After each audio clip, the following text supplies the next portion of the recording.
Okay, so that thing's name was Squizzard, which should obviously mean that it'd be designed to look like a desert-covered lizard with tentacles, but now that I'm thinking about it, Squizzard is basically a giant yellow head hanging out in the Quicksand Cache minigame of Mario Party 2, and it's shown to have cannonball summoning abilities for some reason, along with the ability to materialize bombs out of its unseen tentacled ass. The fight is really simple, because I'm sure that Squizzard's sandpit is an instant death trap, and all of Squizzard's attacks can be dodged by simply jumping to a different platform. The thing that'll be tripping you up in this fight is that constant required jumping across these kind of tiny platforms, and the game's controls, since Squizzard's giant mouth is only weak to the fire flowers that materialize in this arena upon Mario's arrival, because that's how bad guys smart good. The fight requires the player to spam the fireball throw command whenever Squizzard's mouth is hanging open, and right on point.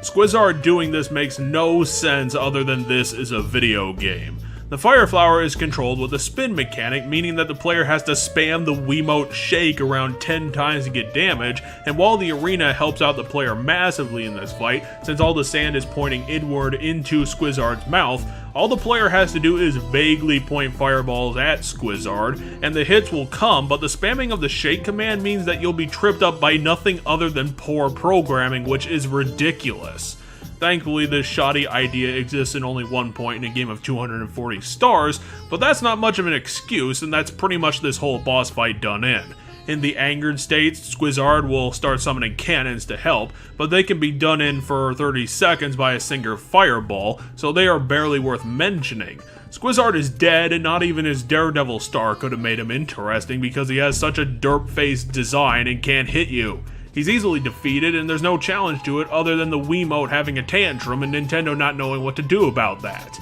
It's not the worst thing in the world, it isn't the best, which is really the worst spot to be quality-wise in any medium.